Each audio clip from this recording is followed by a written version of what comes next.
Minimnya kebijakan yang mendukung pertumbuhan sektor real menjadi salah satu penyebab lambatnya pertumbuhan ekonomi dalam negeri.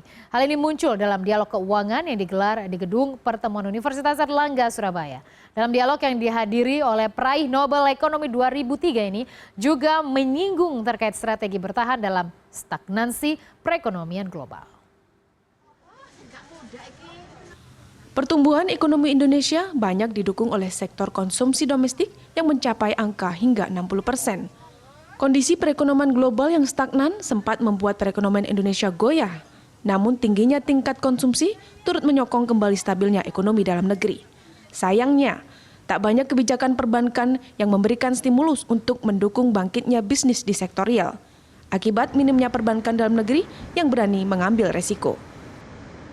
Biasanya lending kepada yang mudah-mudah, ya, pinjaman kepada pegawai, ya, karena dinilai risikonya mudah, langsung dipotong dari gaji pegawai dan seterusnya. Tapi kemudian bank seperti menghindari sektor-sektor yang boleh dikatakan quote-unquote relatively complicated, ya, memerlukan pemahaman, memerlukan pengetahuan, memerlukan database dan lain sebagainya. Nah, oleh karena itu penting bagi kita bahwa ada keperluan untuk istilahnya baik bank maupun pemerintah ataupun regulator mencoba menggali ini, membangun lending model yang kemudian memungkinkan bank menjadi bisa lebih istilahnya masuk ke sektor-sektor yang complicated itu. Isu perekonomian global yang stagnan ini mendorong sinergi antara pemangku kebijakan dan pelaku bisnis dalam negeri agar perekonomian Indonesia dapat diselamatkan. Jadi ini adalah isu di Indonesia, isu bahwa koordinasi menjadi isu yang paling penting, ya. Jadi how to make it the coordination between the fiscal, monetary, and the real sector, this is the big issue.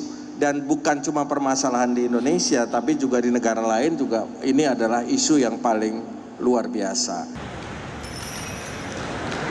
Dalam kondisi demikian, pakar ekonomi Amerika dan penerima Nobel Ekonomi 2003, Profesor Robert menyebutkan negara-negara berkembang bisa mengatur kebijakan fiskal dan moneter. I think the economic policy is got to be more of a fiscal policy than monetary policy.